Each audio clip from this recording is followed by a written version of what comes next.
Hi, and welcome to the Two Texts podcast. I'm here with my co-host John Andrews, and my name is David Harvey.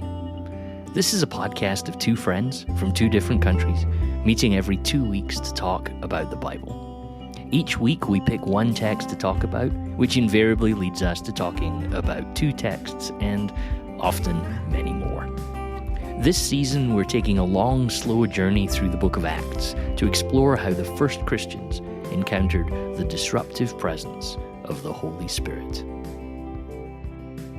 So, John, we are deeply embedded now in Acts 24, 25, 26. These are the passages that we're right in the midst of right now. And I'm curious your thoughts in that what Luke seems to be doing in these passages is repeating himself quite regularly. He's repeating elements of the story that's just happened. So in one passage, you'll find a reference to what happened in the previous passage. Then we're noticing Paul's testimony gets retold, Paul's encounters get retold. And I'm wondering if Luke's doing something in the narrative for us here, that by reminding us of what was said in the previous chapter, or what was said a few chapters earlier, he's almost pointing out that we're 25 chapters into a book here. Try and remember all of the book as you're reading these pieces. So don't let Pentecost drift into your background. Don't let those early days of the miracle of the church drift away from your memory now that Paul's facing immense threat in his life. Do you think maybe that's what Luke is doing in the narrative for us? Yeah, I mean, I love the idea of that sort of rhythmic remembering. I think it feels very biblical. It feels very as a discipleship practice. It feels like something that we are called to do, and I love the fact that in each time that you get this sort of reminder, there's lovely extra or different detail that's dropped in, just to sort of show, oh, that's interesting in terms of that little difference. So you're realizing, I think, that Luke is building a very, very strong argument towards something, but he's doing it by essentially in this section of the book of Acts repeating the same sorts of scenarios over and over again. Yes. Not because he's nothing else to say, but because these are the sorts of scenarios that are repeated, and these sorts of ideas keep coming back round. You know, the basis of our faith, our encounter with Christ and how that transformed our lives, the opposition sometimes to that idea, the injustices that sometimes we are facing, and even in some cases direct persecution because we hold those ideas. And I think those are ideas that just keep coming round again and again and again, and the book of Acts sort of highlights that. So yeah, I do think Luke's being deliberate here. I think when you see the way he writes, I can't imagine he doesn't notice the fact he's repeated himself on more than one occasion. But if he is repeating himself, it's because there's some important ideas for us to understand. And I think holding all of that lesson in memory, like you say, is because there's important ideas for us to understand. And maybe we can come back to this in the conversation you're going to read for us in just a moment. But it strikes me that as a very privileged Western person, there's a detachment when I read some of this type of content, because it doesn't really apply to me in the same way as applied to Paul in that sort of context. I know that we sometimes as Westerners feel like it's hard being a Christian, but many of the brothers and sisters of the faith around the world would tell us what hard being a Christian actually looked like. And I'm not saying that to dismiss the very real discomfort that people encounter in their day-to-day work, but there are parts of the world where it's flatly illegal and persecuted. And I think it's worth us remembering as we listen to this on a podcast in some form of safety and comfort, that for a lot of the Christians of the world, they would read texts like this and feel that injustice in their own lives when political powers are not offering them protection, are not caring for them in the way that the Lord has appointed governments to do. Right? And I don't know, it might not be something we necessarily need to come back and talk about, but I think it's worth remembering that if we read this text and feel detached from it, that might be a mark of how, let me use a less spiritual word, how lucky we are. Because many people throughout the 2,000 years since Luke has written this would relate to this intimately. Do you think that's fair to say? I think it is. I think it is. And again, if we were thinking about reminders or rhythm, way back 1,000,000 years ago when we were in Acts chapter 9, the Lord spoke to Paul or Saul then. Yes. And one of the things he said wasn't just that Saul would stand before kings and testify of the Lord to the Gentiles, but I'm also going to show him how much he will suffer in my name. Yes. So these are ideas that are difficult for us, especially there would be elements of the Western church that would almost present a view that when we come to Jesus, it sets us up for a life of absolute relentless success, prosperity, increase. And listen, I'm up for a bit of prosperity and blessing and all of, I wouldn't push back on those ideas as principled ideas, but sometimes we're selling a message that I don't think first century Christians would really recognize. Yes. In that, oh, hold on, you mean no suffering?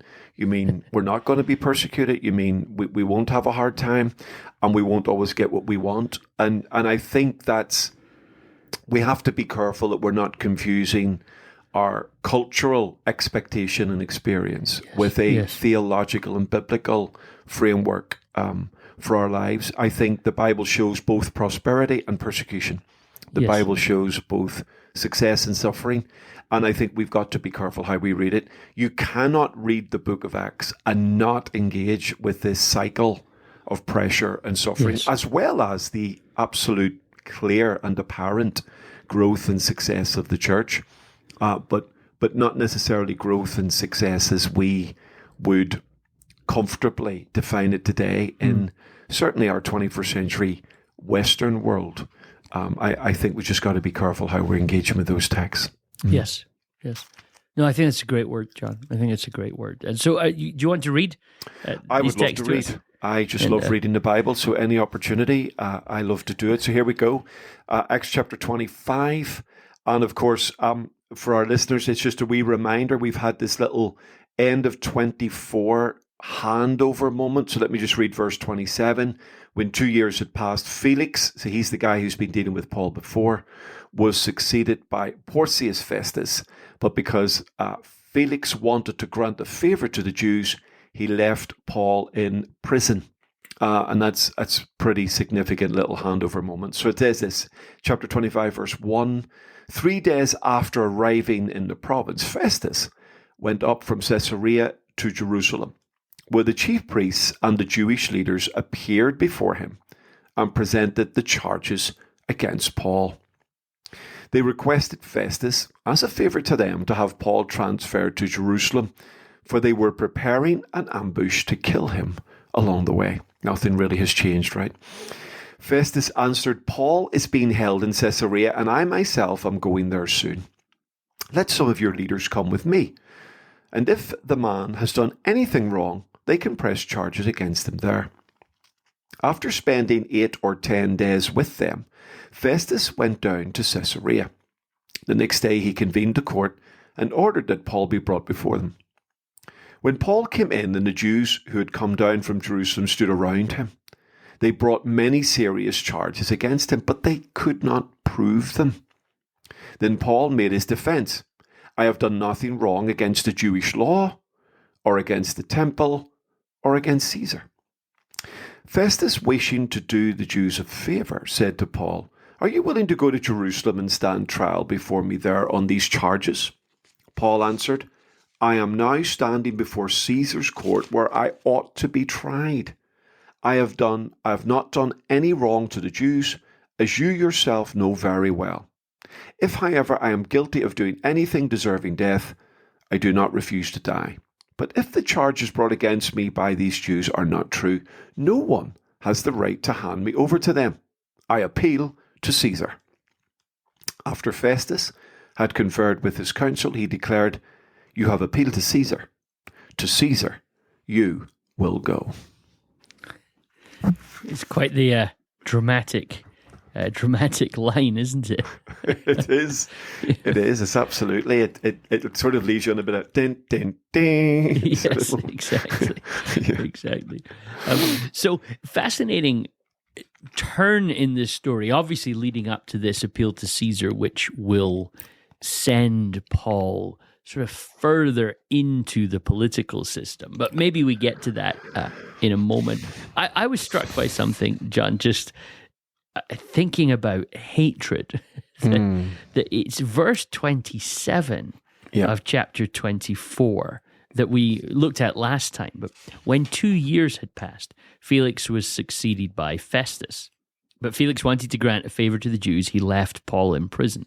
And here we are 2 years and 3 days later. And these people's anger. Now, whether they've kept whether the 40 of them that have vowed to not eat again are still around, we don't know. But they are still angry at Paul. Yeah, I noticed exactly the same thing in my own notes that in preparing for today. That was exactly this thing that caused me. My little note was 2 years had passed, but Paul's opponents weren't letting it go. And you see the sense of pursuit here. Yes. They still have this idea of not just trying to pursue Paul legally, so getting the Romans to somehow roll over and find him guilty of something which the Romans, to be fair to them, are consistently not wanting to find him guilty for on that. So they're holding the line on the law. But you've still got this underlying ambush threat. Let's kill this man. And you sort of think, wow, this has really got under their skin. And Paul has really irritated them, because you would imagine in the 2 years that have passed, the church has moved on, other voices are rising up, the church is continuing to grow in Judea and even around Jerusalem. And yet there's a group within the religious community that have become totally fixated on Paul. And of course, we know, whatever you choose to make the subject here, you know that when you become fixated on something, it tends to produce very myopic view of the world. It tends to produce, somebody once said that concentration leads to elimination, in the sense that when you concentrate on one thing, all the things around that point of concentration sort of fade away and get eliminated. And I can't help feel some sense of sorrow for the unnamed people in these verses, in that probably they've missed out on so much for themselves in their obsession with destroying Paul. And you think, my goodness, like Paul's important to us as 21st century Christians, and he's important to the New Testament as it's now written. But you sort of think, what was it about Paul that they became so obsessional for this group of people that they're now still 2 years down the track and 3 days, they've still got a death wish for this man, and they want to take him out. It really struck me, David, and I totally concur with that. And I like how you've identified something which I think is really important for us, because so often in the reading of things like this, or the behavior of this, what you said gets lost. That the people that are chasing Paul are religious humans. So number one, they're humans, and therefore the confession of Scripture, as painful as it is, but Paul's confession is Christ died for you. So there's, but they're also religious. They've gone bad somehow, and it strikes me as amazing how easily religion does this. I think there's a lot of unfair things said against religion, but your point is so worth holding on to, that when we become myopic about something and we just are overly obsessed about that one thing, and we've seen it in modern times, we've seen it in ancient times, that a group of religious people just decide this one thing and this one thing alone is what we are out to solve, fix, change, or oppose. Like, we will sell our birthright so fast. And so these people, they're the faithful people of God, but they're lying, they're bearing false witness, they're taking death vows, they're partnering up with the Romans. The Romans don't even want to get you're innocent when the Romans don't want to kill you. I mean, it's like, it's true. I don't know if maybe that's the subtitle for this episode. You're innocent when the Romans won't kill you. But these people are throwing out values which are deep Torah-based values, values that they were raised in and value. They're just throwing them overboard in freestyle to try and get rid of this Paul. And before we judge, I love what you're saying. There's a sorrow for them because these are humans in God's image. Indeed. And then there's a warning for us that we do exactly the same thing all the time. We do. And I do think, and especially when we've got a sense of rightness on our side. If we also believe that we have God on our side, or righteousness on our side, or justice on our side, or some divine right to pursue a certain course of action, that even adds fuel to the fire. And I think, we've all, as individuals, fallen into this trap at some level. We've all done this. Me and you have done. I certainly have. I've got fixed on something that by God's grace, you're able to step back from and think, what on earth was I thinking when I was hunting that down? Yeah. But at the moment when you're doing it, it feels absolutely the right thing to do. And if you've got a wider sense of vindication of that approach, then there's, like, quite literally, there's no talking to you. A person becomes absolutely transfixed. And you've got this here, sadly, with Paul and his opponents, 2 years and 3 days later, and it sounds like the same deal. It sounds exactly the same. All that's changed is the Roman governor. But the narrative is absolutely identically the same. And even the fact that they can't prove the charges against Paul, I mean, nothing's moved on. No. It's literally stuck in a groove. And of course, I think as a reflection, that's an important reflection, that once you get fixed on one idea and you chase that, or you hunt a person down, or you become consumed in a vengeful act or trajectory, it's all right. Clothes might change, dates might change, personalities might change within the story, but it's the same story. Yes, it's actually the same story. Nothing. It's just the same thing repeated over and over and over again. And I think that's the tragedy here. And we sort of dehumanize. Yeah, we dehumanize ourselves in that, don't we? Because humans are complex and multifaceted, and I think I've been thinking a little bit about this recently in terms of how the story of Eden narrates this. That it was prompted by a line in a Dietrich Bonhoeffer essay I was reading, where Bonhoeffer is talking about truth, and he says, it's really fascinating actually, because he says that truth is not as concrete as we often think it is. And now, don't hear what he's not saying there. What he's saying is truth, but we concretize it in situations and say, oh, the same thing is true in all circumstances. Right? So he uses this example of, he said, imagine, he says, and maybe it's an inappropriate example, but he uses it. He says, imagine a school teacher actually asks a boy in class, oh, is your dad still a drunk? Right? Is he still drinking too much? And the boy is embarrassed by the teacher, but the teacher holds all the power. So the boy says no, right? Even though his dad is still drinking too much. So Bonhoeffer says, a flat look of the truth says the little boy died. He lied. He didn't die. Yeah. The little boy lied. He should have told the truth. But Bonhoeffer says, but the real problem is the person with power asked an unfair question. Right? And the little boy doesn't have the creativity, the nuance, or the power to resist that question in a way. He says, so is it as straightforward as, oh, the little boy's a liar, you should have told the truth, or is the teacher the one who's actually created the lie? And so I was thinking about Satan's question to the humans in the garden. Did God really say? Because Bonhoeffer makes the point. He says even Satan tells the truth, but never trust Satan's truth. Yes, because the truth can come to us and be so polarized or myopic or decontextualized that yes, it's technically true. Yeah.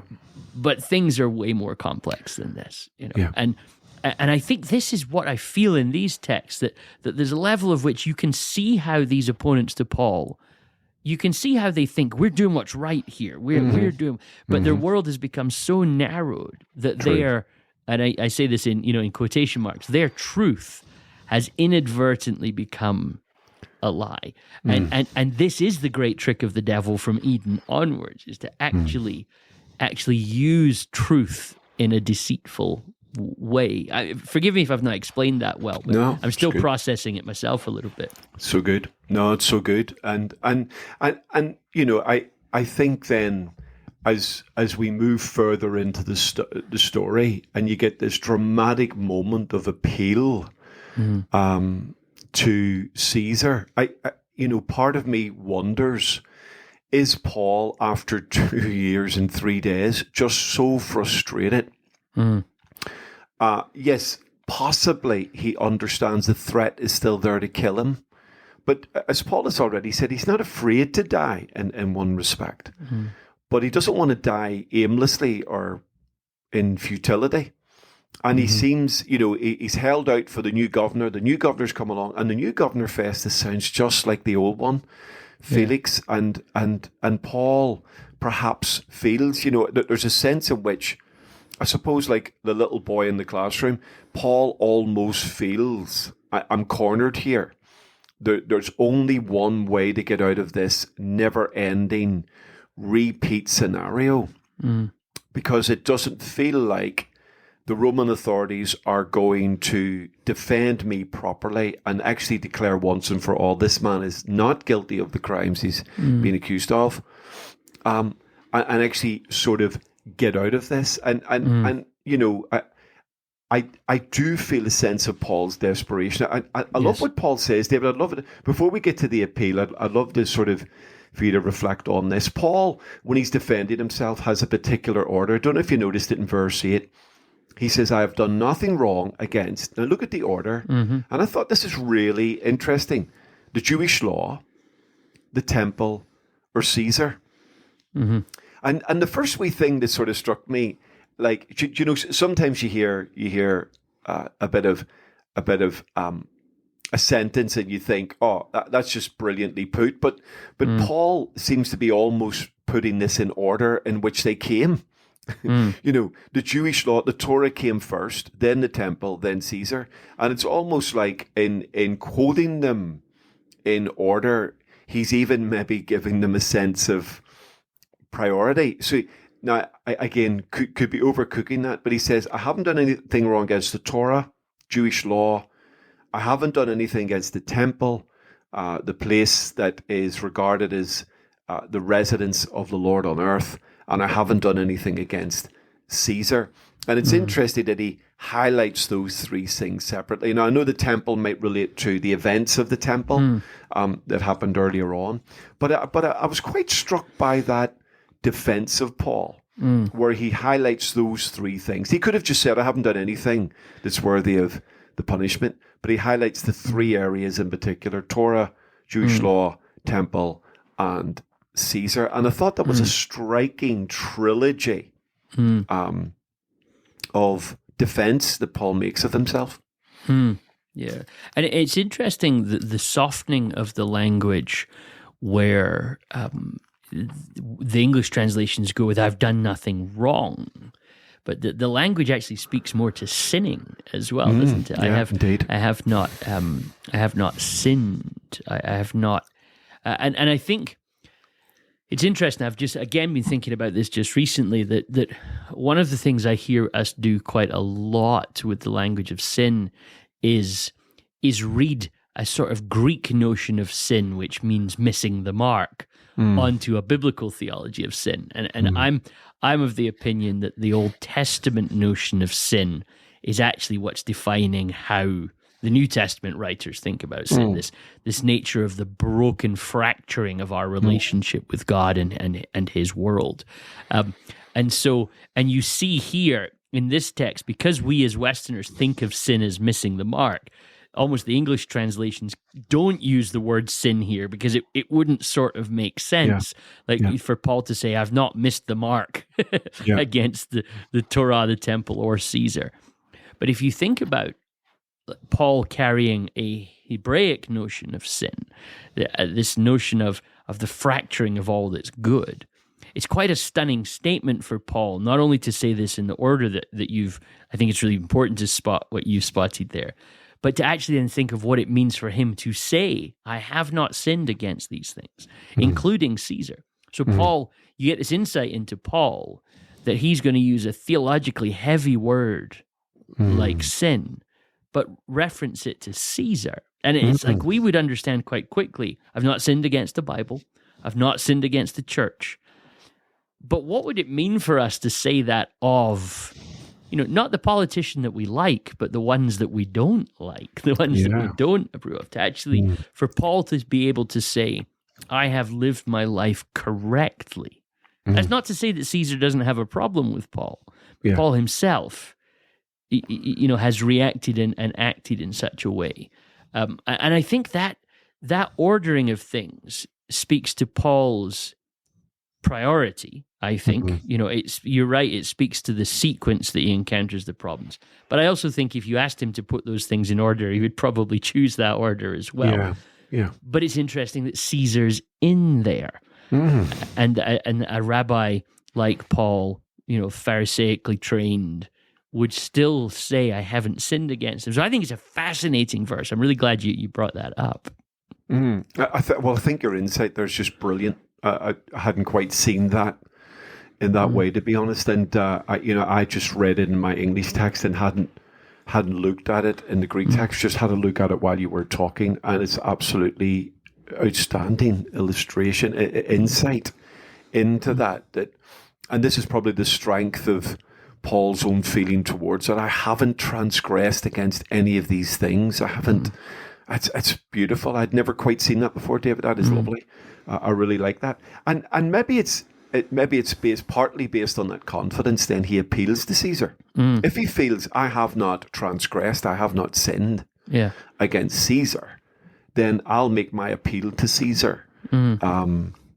Which then suddenly changes the rules of the game, doesn't it? As a Roman citizen, he had every right to appeal to Caesar. So this is not Paul doing something sort of extraordinary or weird. This is Paul totally understanding the power of his own citizenship. He recognizes, I think we're in a stalemate. I've hung around here for 2 years. I've tried to do the right thing. Maybe in the back of his mind, he's worried that they're going to take him back down the road to Jerusalem and there might be another ambush waiting for him. But he exercises his citizenship right.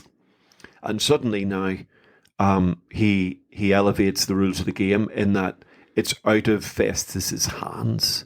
Festus has to sort of acknowledge that. And in a sense then, he's given this sort of emperor protection until his case is heard before Caesar. However that's going to be done.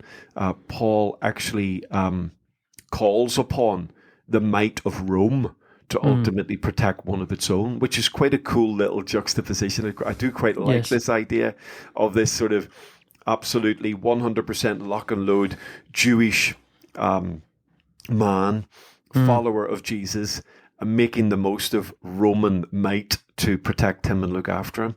And again, I think that speaks to the wisdom that maybe even modern Christians need to lean into, and how we understand our relationship between the kingdom of God and the kingdom of men, really. And it's interesting to your point that Paul's confidence, I have done nothing deserving death. And in fact, I really like this sentence. If I'm guilty of doing anything deserving death, I do not refuse to die. Yeah. Forgive me for laughing, but it's a brilliant notion that I'm not sure I would be quite so calm to say it like that. No. But I think this is the fascinating thing that you're right of. I think Paul, my guess is, knows that there's a plot that wanted to bring him to Jerusalem to kill him. So, Festus has managed to bring everyone to Caesarea instead. But Paul's probably wise enough to know that if these people are still mad after 2 years, a couple of 8 to 10 days, as verse 6 says, is probably not going to calm them in their plot to kill him in Jerusalem. And I think Paul, this is the reality of living the life of Jesus. I don't think you're always presented with a good choice on both sides. And I think that given the choice, if you had any choice, Paul would choose to stay away from Jerusalem and Caesar. Yeah. Because I think at core what we're learning from Paul, what we know to be true of Paul is, I don't think he's trusting Caesar. I think he's maybe trusting Caesar more than he trusts whatever court he'd counter in Jerusalem. Yes. But ultimately he trusts God and is using the situation he's in. I think you're absolutely right. I think there's desperation. He's just trying to survive. He knows that there is pointless death waiting for him in Jerusalem. And whereas there may also be death in Rome, but he's been trying to get to that part of the world for a long time. So maybe that's exactly the sacrifice he's willing to make. Absolutely. And of course, like what's striking for me, David, is the Caesar he's appealing to here, the specific Caesar he's appealing. So there's a sense in which he's appealing to the veracity of Roman law and the protection for Roman citizens, but he's actually appealing to Nero Caesar at this point, So we know Nero rules from sort of around about 54 to 68. And of course, say the word Nero in the earshot of any Christian who's any awareness of that time period and sheer horror starts to invade your heart. But of course, the first few years of Nero's reign showed no threat really to the church as we know it. It's later on, it's probably the second half of his reign where the man starts to go seriously weird. The rails. Absolutely, like positively megalomaniac levels, psychopathic even. So you've got some horrific stuff. But of course, at this stage, he's appealing whether to the person or to the throne, but he's making an appeal to someone that history would say we shouldn't trust at all. And yet, as you say, and I think that reinforces the idea that he has total confidence in the Lord. That although he's appealing for legal protection and the legal right to be heard properly so that he can get on with what he needs to do, he must understand that actually the corruption and behavior within the Roman system isn't necessarily going to leave him without vulnerability and danger.